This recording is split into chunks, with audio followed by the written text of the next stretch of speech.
जय गुरु जी, गुरु जी। शुक्राना गुरु जी। जय गुरु जी, संगत जी। संगत जी, हम शिव शिव महापुराण की कथा कर रहे थे जिसके 19 पार्ट्स ऑलरेडी चैनल पर अपलोडेड हैं। ये 20th पार्ट है। तो एक बारी हम गुरु जी के मंत्र जाप के साथ स्टार्ट कर लेते हैं। ओम नमः शिवाय, शिव जी सदा सहाय। ओम नमः शिवाय, गुरु जी सदा सहाय। जय गुरु जी, शुक्राना गुरु जी। महाकाल की महिमा। सूत जी बोले, हे ब्राह्मणों, अब आप महाकालेश्वर भगवान की महिमा को सुनिए जो अत्यंत अद्भुत है। उज्जैन नामक नगरी में चंद्रसेन नामक राजा थे। इसी चंद्रसेन राजा की मणिभद्र के साथ मित्रता थी। मणिभद्र सदाशिव के मुख्य सेवक थे। एक बार मणिभद्र राजा ने चंद्रसेन पर प्रसन्न हो गए। उन्होंने राजा को अपनी कौस्तुम कौस्तुभ मणि प्रदान की जो सूर्य के समान प्रकाशित होती थी। तब तो राजा उसे अपने गले में धारण करके सूर्य के समान चमकने लगा। उस मणि को पास देखकर अन्य राजा से उससे ईर्ष्या करने लगे तथा उसे प्राप्त करने की चेष्टा करने लगे। राजा से उन्होंने मांगा भी, परंतु राजा ने सभी को मना कर दिया तथा भी लगा दी। इससे कुछ राजा उससे नाराज हो गए। राजा ने भी युद्ध की तैयारी कर ली। वे अपनी अपनी चतुरंगिणी सेना को लेकर युद्ध करने को आए। यह देखकर उसने महादेव जी की शरण ली।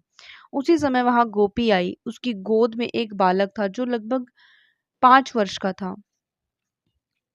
गोपी विधवा थी। वे दोनों वहां बैठकर राजा का शिव का पूजन देखन लगे। फिर पूजन को देखकर वह गोपी बालक को लेकर अपने घर आई। घर जाकर इस 5 वर्ष के बालक के मन में आया कि मैं भी राजा की भांति ही शिव का पूजन करूं। ऐसा विचार कर वह कहीं से एक पत्थर का टुकड़ा उठा लाया और दीप धूप नैवेद्य आदि का मन से ध्यान करके पूजन करने लगा। इतने में उसकी माता गोपी ने उसे स्नेहवश भोजन के लिए बुलाया, परंतु बालक शिव पूजन में मगन था। माता को क्या पता था कि उसका पुत्र क्या कर रहा है। बालक ने माता की आवाज को सुना ही नहीं। इस पर माता स्वयं बालक को बुलाने गई। उसने देखा कि बालक आंखें बंद किए हुए आसन पर बैठा हुआ है। गोपी ने उसे पकड़कर खींच लिया। वह फटकारने लगी। माता ने उस बालक के सामने रखे पूजा के पत्थर को उठाकर कहीं फेंक दिया। वह बालक को खींचकर घर ले आई। वह बालक शिव शिव कहता व्याकुल होकर धरती पर गिर पड़ा। उसके उसके होश जाते रहे। यह देखकर उसकी माता के भी होश जाते रहे। कुछ समय में बालक को होश आया तो उसने देखा कि वह महाकाल के मंदिर में बैठा है। वहां भगवान शिव का रत्नमय ज्योतिर्लिंग स्थित है। ऐसा देखकर वह बारंबार शिव को प्रणाम करने लगा। फिर भगवान शिव का ध्यान करता हुआ वह भागकर अपने घर को गया। वहां अपने घर को बहुत सुंदर देखकर आश्चर्य में पड़ गया। फिर माता की ओर देखा। वह भी एक रत्न जड़ित पलंग पर सो रही थी। वह अमूल्य आभूषणों को धारण किए हुई थी। तब बालक ने प्रसन्न होकर अपनी माता को जगाया तथा सदाशिव की प्रसन्नता का समाचार सुनाया। गोपी यह देखकर तथा सुनकर भारी प्रसन्न हुई। इधर राजा का शिव पूजन का नियम समाप्त हुआ तो उसने इस बालक पर शिव की कृपा होने का समाचार सुना। राजा मंत्रियों के साथ उसके घर गया। वहां भगवान शंकर का प्रभाव देखा तो उसके आश्चर्य की सीमा न रही। राजा तथा अन्य लोगों ने मिलकर रात बड़ा भारी उत्सव मनाया। प्रातःकाल यह समाचार पूरे नगर में फैल गया। गोपी के घर नगर के लोगों की भीड़ लगने लगी। चंद्रसेन राजा पर चढ़ाई करने वाले अन्य राजाओं ने भी यह बात सुनी। उन्होंने मान लिया कि उज्जैन नगरी पर तो भगवान महाकाल की भारी कृपा है। यहाँ का राजा चंद्रसेन शिव जी का परम भक्त है। हम उसे जीत नहीं सकते। उसके साथ मित्रता में हमारा कल्याण है। यह सोचकर सभी राजा लोग गोपी के घर शंकर जी के दर्शन करने आए। वहां बालक की भक्ति तथा ज्योतिर्लिंग दर्शन करके भारी आनंदित हुए। राजा के साथ उनकी मित्रता हो गई। फिर वहां प्रत्यक्ष रूप से हनुमान जी प्रकट हुए। उनके दर्शन करके सभी राजा लोग परम प्रसन्न हुए। प्रेम श्रद्धा से उनका सभी ने पूजन किया। हनुमान जी ने गोपी के बालक को उठाकर गले से लगाया। फिर सभी राजा मनुष्यों से वे बोले, देखो भाई, सभी चराचर जगत के कल्याण करता भगवान शिव हैं। इस गोपी के बालक ने राजा चंद्रसेन को शिव पूजन करते हुए देखा था। उसी प्रकार इसने भी पूजा की। इसका परिणाम यह हुआ कि इसका परम कल्याण हुआ। जो सभी देख रहे हो, यह परम मोक्ष को प्राप्त करेगा। इसके कुल में 8वीं पीढ़ी में महायज्ञ पुरुष होगा जिसका नाम नंद होगा। उनके घर श्री कृष्ण पुत्र रूप में से उत्पन्न होंगे। इसकी इस समय श्री कट्ट नाम से प्रसिद्धि होगी। इतना कहकर सभी के सामने हनुमान जी अंतर्ध्यान हो गए। चंद्रसेन ने आगंतुक सभी राजाओं का सत्कार किया। सभी राजा अपनी अपनी राजधानियों को गए। चंद्रसेन तथा श्रीकंठ ने विधि पूर्वक भगवान शंकर की आराधना की। वे दोनों इस लोक में सुख भोग कर अंत में बैकुंठ धाम को प्राप्त हुए। दुर्लभ मोक्ष को उन्होंने पाया। यह शिव कृपा का बड़ा सुंदर महात्म्य है। इसके श्रवण करने से ही सभी के कष्ट दूर हो जाते हैं तथा भगवान शिव की कृपा होती है। ओंकारेश्वर महिमा। सूत जी बोले, हे मुनियों, अब शिव जी के ओंकारेश्वर नामक ज्योतिर्लिंग का महात्म्य सुनाइए। शिव जी प्राचीन काल की बात है कि नारद मुनि ने गोकर्ण नामक शिव जी की पूजा की।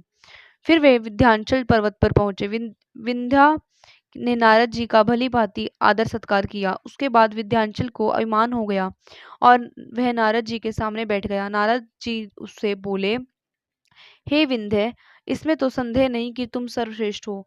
तुम्हारे में ही सर्व पर्वत व्याप्त है, किंतु सुमेरु नहीं है। सुमेरु सभी पर्वतों में श्रेष्ठ है।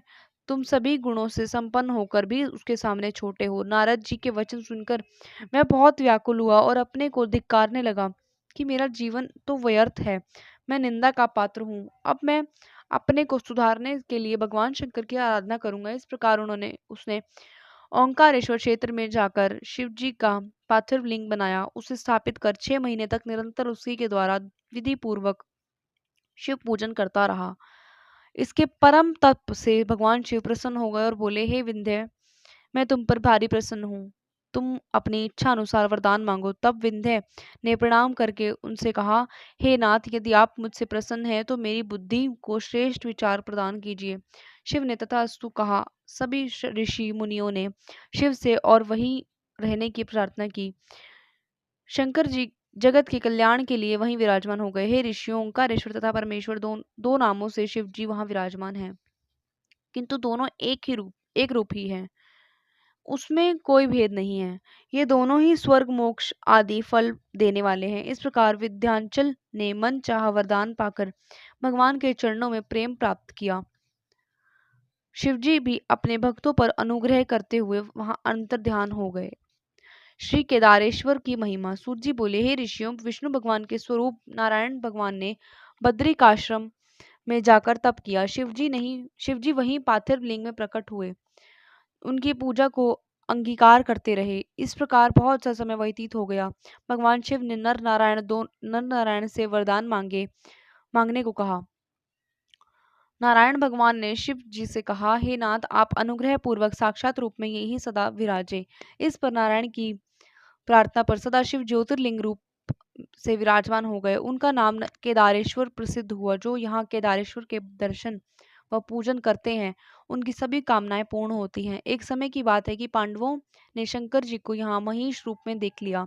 वे उनके पास पहुंचे तो शिव भागने लगे, किंतु पांडवों ने उनकी पूंछ पकड़ ली और प्रार्थना की कि हे प्रभु, आप भाग कर ना जाएं, आप साक्षात शिव हैं, हमने आपको पहचान लिया है। तब शंकर जी की कृपा से उनके सभी संकट दूर हो गए और इन्हें इच्छित वर दिए। हे ऋषियों, केदारेश्वर की पूजा अर्चना से इच्छित वर की प्राप्ति होती है। भीमेश्वर शिव की उत्पत्ति। सूत जी बोले, हे ऋषियों, एक दिन किसी ने भीम नामक राक्षस से जाकर कहा कि राजा आपके नाश के लिए कुछ अनुष्ठान कर रहा है। यह सुनकर भीम राजा के पास आया और तलवार निकालकर राजा को फटकारने लगा। राजा ने शिव का स्मरण कर भीम से कहा कि मैं जगत रक्षक शिव का स्मरण पूजन कर रहा हूँ, तुम मेरा कुछ नहीं बिगाड़ सकते, मुझे तुम्हारा कुछ भी भय नहीं है। यह सुनकर राक्षस बोला, वह शिव मेरा क्या बिगाड़ेगा, उसे मैं अच्छी प्रकार जानता हूँ। इसी प्रकार कहकर उसने शिव जी में तलवार मारी। तभी शिव उस पार्थिव लिंग से प्रकट हो गए। उन्होंने उसकी तलवार तथा त्रिशूल को काटकर फेंक दिया तथा उससे घोर संग्राम करने लगे।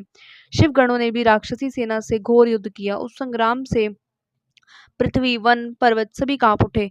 फिर नारद जी की प्रार्थना पर शिव ने हुंकार द्वारा अग्नि उत्पन्न की। उस ज्वाला ने उस भीम को भस्म कर दिया। भीम की उस भस्मी से वहां अनेक प्रकार की औषधियां उत्पन्न हुई, जो समस्त रोगों का नाश करने वाली तथा मंगलदायक हैं। उसके बाद सभी ऋषि मुनियों तथा देवताओं ने शिव जी की प्रार्थना की और कहा, हे नाथ, आप चराचर जगत के कल्याण के लिए इसी जगह पर विराजे रहें। तब से शिव जी वहीं विराजमान हुए। उनका नाम भीम शंकर शिव पड़ा। वे संसार के कल्याणकारक तथा दुख नाशक है। श्री विश्वेश्वर शिव की महिमा। सूर्य जी बोले, काशी में स्थित अभिमुक्त अविमुक्तेश्वर लिंग की महिमा मैं आपको सुनाता हूँ, ध्यानपूर्वक सुनिए। इसकी महिमा के विषय में एक समय पार्वती जी ने सदाशिव से पूछा था। तब शंकर भगवान ने जगदम्बा पार्वती जी को इसकी महिमा सुनाई थी। शिव जी बोले, हे प्रिय, सर्व जीवों को भक्ति देने वाला परम पवित्र काशी धाम है। यह मेरा ही स्थान है। सिद्ध पुरुष यहाँ आकर मेरे अनेकों रूपों का वर्णन करते हैं। मेरे ज्ञानी भक्त अन्य तीर्थों का सेवन करे, परंतु काशी ही उनको मुक्त करने वाली है। इस काशीपुरी में किसी भी अवस्था का पुरुष मेरे मरे उसको मोक्ष अवश्य होता है। पवित्र या अपवित्र, कन्या हो या स्त्री, सभी की मृत्यु यहाँ होने पर मुक्ति निश्चित हो जाती है। हे उमे, मेरा यह काशी धाम अत्यंत गोपनीय है। ब्रह्मा, विष्णु आदि देवता भी इसकी महिमा को नहीं जान पाते। जिस मुक्ति के लिए योगी जन जन्म जन्मांतर तक तपस्या करते हैं, वही मुक्ति काशी में मरने पर ही प्राप्त हो जाती है। अधर्मी से अधर्मी जन की भी यहाँ मृत्यु पाकर आवागमन के चक्कर से छूट जाते हैं, परंतु वो विचार पूर्वक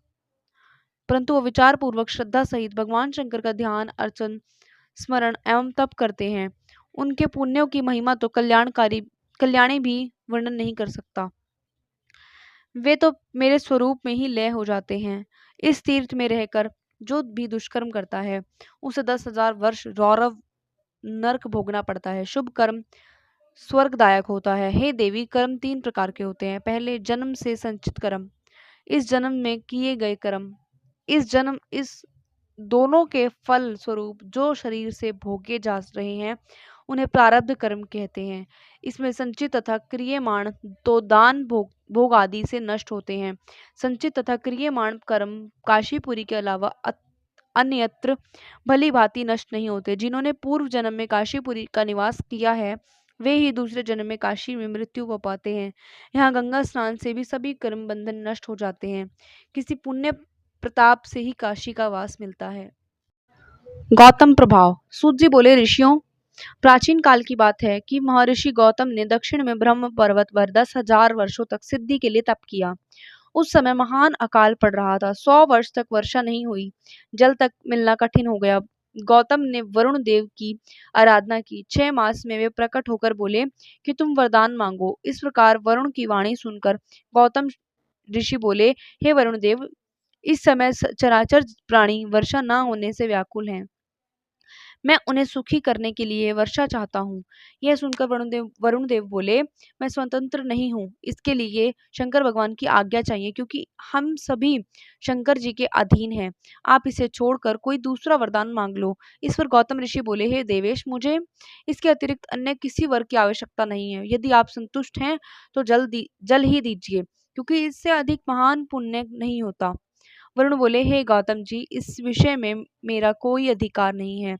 यदि आप जल ही चाहते हैं तो एक गड्ढा खोदिए, मैं उसे जल से भर दूंगा, जो कभी खाली नहीं होगा। इससे संसार में आपका नाम भी होगा। गौतम जी ने तुरंत एक गड्ढा 1 हाथ लंबा चौड़ा खोद डाला। वरुण ने उसे जल से पूर्ण कर दिया और वरुण ने कहा, हे गौतम जी, इस स्थान में दान, हवन, देव पूजन, तप, पितृ श्राद्ध आदि कर्म करने पर भी सफल होंगे।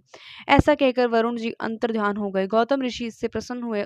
उसी से जो आदि अन्न पैदा किए, उससे सभी जीव जंतु संतुष्ट हो परम प्रसन्न हुए। वह स्थान गौतम जी की कृपा से रिद्धि सिद्धिदायक हो गया।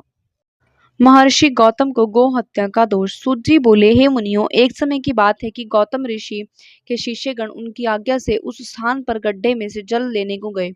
उसी समय वहां जल भरने ऋषि पत्नियां भी आई। स्त्रियों ने उनसे कहा कि पहले हमें जल भर लेने दो, तुम पीछे कमंडल में जल भरना।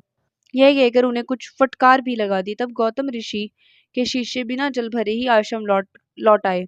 अहिल्या जी उन्हें समझा बुझाकर स्वयं ही जल भरने गई। उन्होंने स्वयं ही गौतम ऋषि को जल लाकर दिया। तभी से अहिल्या जी ही जल लेने जाने लगी। फिर किसी दिन उन ऋषि पत्नियों ने अहिल्या को बुरा भला कह दिया। फिर अपने पतियों को भी जाकर कह दिया कि हमें अहिल्या पानी नहीं भरने देती। वह कहती है कि मेरे पति ने ही वरुण देव से वर पाया है, तुम्हारा यहाँ क्या अधिकार है, आदि बातें बनाकर कही। इस पर ऋषि लोग अपनी पत्नियों के द्वारा यह शिकायत सुनकर गौतम जी से क्रुद्ध हो गए। उन्हें कष्ट पहुंचाने के लिए गणपति का पूजन करने लगे। गणपति प्रत्यक्ष रूप से प्रकट होकर बोले, मैं आप लोगों से प्रसन्न हूँ, आप लोग वरदान मांगिए। मुनिगण बोले, हे स्वामिन, यदि आप हमसे प्रसन्न हैं तो हम लोग आपसे यह वरदान चाहते हैं कि महर्षि गौतम इस स्थान को छोड़कर कहीं अन्यत्र चले जावें। मुनियों के ये कटिल कुटिल वचन सुनकर गणपति जी हंसकर कहने लगे, हे मुनियों, महर्षि गौतम तो निरपराध हैं, उन्हें दंड देना अनुचित है। इससे तुम्हारा ही अमंगल होगा। वे तो बड़े परोपकारी हैं, तुम उनसे द्वेष छोड़ दो, कोई दूसरा वरदान मांग लो। गणेश जी के बार बार समझाने पर मुनि लोग अपने आग्रह पर डटे रहे। तो फिर गणेश जी यह कहकर कि तुम नहीं मानते तो ऐसा ही हो, कहकर अंतर्ध्यान हो गए। यह वरदान देने के बाद गणेश जी ने अपने वरदान को सत्य करने के लिए एक निर्बल गौ का रूप धारण किया। यह गाय गौतम ऋषि के उपजाए जौ आदि खाने लगी। गौतम एक दिन तृण के द्वारा उसे खेत से बाहर हाँकने लगे। तिनके से तड़ित होकर तड़ित होने पर गाय गिर पड़ी और उसकी मृत्यु हो गई। यह देखकर गौतम जी को भारी संताप हुआ। उन्होंने अपनी पत्नी को बुलाकर कहा कि ना मालूम शंकर भगवान हमारे ऊपर क्रुद्ध हुए हैं क्या, जो गौ हत्या मुझे लगी है। उसी समय वे कपटी मुनिगण भी वहां आ गए। गौतम जी को, उनकी पत्नी अहिल्या को तथा उनके शिष्यों को बुरा भला कहने लगे। वे बोले, हे गौतम जी, अब तुम इस स्थान पर रहने योग्य नहीं हो। पत्नी और शिष्यों सहित कहीं अन्यत्र चले जाइए, तुम गौ हत्यारे हो। इतना कहकर वे मुनि लोग उन पर पत्थर बरसाने लगे। तब दुखित होकर मुनि गौतम जी वहां से जाकर एक कोस की दूरी पर बस गए। 15 दिन बाद उन्होंने ऋषियों के पास आकर अपने अपने प्रायश्चित का उपाय पूछा। ऋषियों ने बताया कि आप अपने पाप का सर्वत्र प्रसिद्ध कीजिए, सारी पृथ्वी की 3 परिक्रमा कीजिए। यदि आप इतना नहीं कर सकते हैं तो तप द्वारा गंगा जी को प्रकट करके उसमें स्नान करो, 1 करोड़ पाथिर पूजन करके, तब इस महापाप से मुक्त हो जाओगे। मुनियों की आज्ञा पाकर गौतम जी वहां से चल दिए। तब पहले ब्रह्मगिरी की परिक्रमा करके पार्थिव लिंग रच कर विधि पूर्वक शिव जी की पूजा करने लगे। उनकी पत्नी अहिल्या भी एकाग्र मन से शिव पूजन करने लगी। त्र्यंबकेश्वर की उत्पत्ति और महिमा। सूत जी बोले, हे ऋषियों, इस प्रकार गौतम ऋषि तथा उनकी पत्नी अहिल्या ने मिलकर शिव आराधन किया। उनकी तपस्या से भगवान शंकर अपने गणों सहित प्रकट हो गए। उन्हें बार बार प्रणाम कर गौतम जी स्तुति करने लगे, हे स्वामिन, मुझे इस गौ हत्या के पाप से छुड़ाओ। इस प्रकार स्तुति से प्रसन्न होकर सदाशिव कहने लगे, हे गौतम, तुम तो निर्दोष हो। ये तो उन दुराचारी पाखंडियों की माया थी जिससे तुम्हें इतना दुख भोगना पड़ा। उन दुष्ट आत्माओं ने मेरे साथ बुरा तो किया, परंतु यह भी मेरे लिए भला हो गया। क्यों? क्योंकि आपके दर्शन मुझे हो गए। शंकर जी ने प्रसन्न होकर उन्हें वरदान मांगने को कहा। इस पर गौतम जी बोले, हे स्वामिन, आप पतित पावनी गंगा जी को यहाँ प्रकट कीजिए, जिससे अन्य प्राणियों का भी कल्याण हो सके। सूत जी कहने लगे कि तब शंकर भगवान ने उन्हें गंगा जल दिया। वहीं गंगा जी स्त्री रूप में साक्षात प्रकट हुई। गौतम जी ने उनको प्रणाम कर उनकी बारंबार स्तुति की।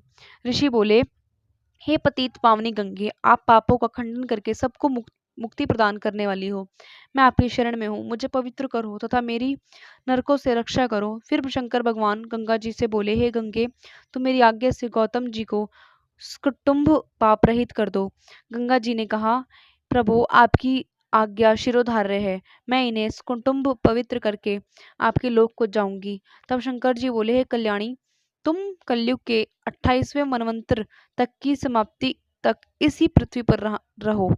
गंगा जी ने कहा, हे भगवान, यह तो तभी संभव होगा जब आप पार्वती जी के साथ शरीर धारण करके यहाँ मेरे समीप ही स्थित रहें। संसार में मेरी कृति हो, तभी मैं पृथ्वी पर रह सकती हूँ। इस पर शंकर जी उन्हें समझाते हुए कहने लगे, हे देवी, मेरे तेरे में भेद ही क्या है? हम तो एक ही रूप हैं, फिर भी तुम चाहती हो तो मैं तुम्हारे समीप ही निवास करूंगा। तब तो वहां भगवान शंकर त्र्यंबकेश्वर नामक से तथा गंगा जी गौतमी गंगा के नाम से यहाँ विराजे। गौतमी गंगा जी पर तो पुष्कर राज सरोवर, गंगादि तीर्थ तथा विष्णु आदि देवता सभी निवास करते हैं। ये परम पवित्र कल्याण करने वाली है। सूत जी बोले, हे मुनीश्वरों, जब गौतम महर्षि ने श्री गंगा जी को जल रूप में दर्शन देने को कहा तो ब्रह्मगिरी पर गूलर की शाखा निकलकर जल रूप में बहने लगी। इस प्रकार दर्शन करके महर्षि ने शिष्यों के साथ स्नान किया। गौतम जी के साथ शत्रुता करने वाले ऋषि लोग भी वहां स्नान करने वहां गए। किंतु उस समय श्री गंगा जी लुप्त हो गई। तब तो गौतम जी चकित हो गए और प्रार्थना करने लगे, हे मातेश्वरी आप कृपा करें, ये स्नानार्थी अहंकार वाले हैं या सज्जन पुरुष हैं, परंतु आप मेरी तपस्या से इन्हें दर्शन दीजिए। गौतम जी की प्रार्थना सुनकर आकाशवाणी हुई, हे मुनि, ये लोग दूसरे के उपकार को मिटाने वाले दुराचारी पुरुष हैं। इस पर आक- इस पर इस पर आकाशवाणी दोबारा हुई, हे गौतम, तुम ठीक कह रहे हो, परंतु इन्हें अपने पापों का प्रायश्चित करना चाहिए, तभी इन्हें दर्शन हो सकते हैं। हे महर्षि, प्रायश्चित के लिए इन्हें ये लोग पहले आप लोगों की शरण में आवें, फिर 100 बार ब्रह्मगिरी की परिक्रमा करें। इस प्रकार आकाशवाणी उन लोगों ने भी सुनी। तब झट वे मुनि लोग गौतम जी की शरण में आए, वे अपराधों की क्षमा मांगने लगे। गौतम ऋषि की आज्ञा से उन सब ने ब्रह्मगिरी की परिक्रमा की, तब जाकर उन्हें गंगा जी के दर्शन हुए। उस स्थान का नाम तभी से कुशाव्रत प्रसिद्ध हुआ। इस पर शौनक आदि ऋषि सूत जी से बोले, हे सूत जी, हमने सुना है कि ऋषियों को गौतम जी ने गौतम जी ने शाप दे दिया था। इसमें सही क्या है, सो हमें सुनाइए। सूत जी बोले, हे ऋषियों, जब बनावटी गाय की हत्या हो गई, तब सभी जगह इन मुनियों ने प्रसिद्धि कर दी कि गौतम ने गौ हत्या की है। शिव भक्त गौतम जी ने कहा, यह तो बनावटी गौ है। तब वे क्रुद्ध करके शाप देने लगे, हे नीच ब्राह्मणों, तुम्हें मैं शाप देता हूँ, तुम लोग शिव पूजन नहीं कर सकोगे तथा शिव पर्वों से विमुख रहोगे। इस प्रकार गौतम जी के शाप से वे सभी मुनि लोग शिव से विमुख होकर काची नगरी में चले गए तथा गौतम जी शिव पूजा में लग गए। संगत जी, आज के लिए बस इतना ही, आगे से हम कल स्टार्ट करेंगे। जय गुरु जी, शुक्राना गुरु जी। ओम नमः शिवाय, शिव जी सदा सहाय। ओम नमः शिवाय, गुरु जी सदा सहाय। संगत जी, अगर आपको शिव पुराण पढ़ने में थोड़ा भी इंटरेस्ट आ रहा है तो प्लीज़ वीडियोस को लाइक कीजिए, एंड जिनका आप चाहते हैं शिव जी कल्याण करें सावन के महीने में, तो उनको वीडियोस शेयर कीजिए, एंड चैनल को सब्सक्राइब कर लीजिए ताकि आपको वीडियोस अपलोड होते ही शिव पुराण की नोटिफिकेशन आ जाए, तभी आप शिव पुराण को सुन पाएँ। जय गुरु जी, शुक्राना गुरु जी।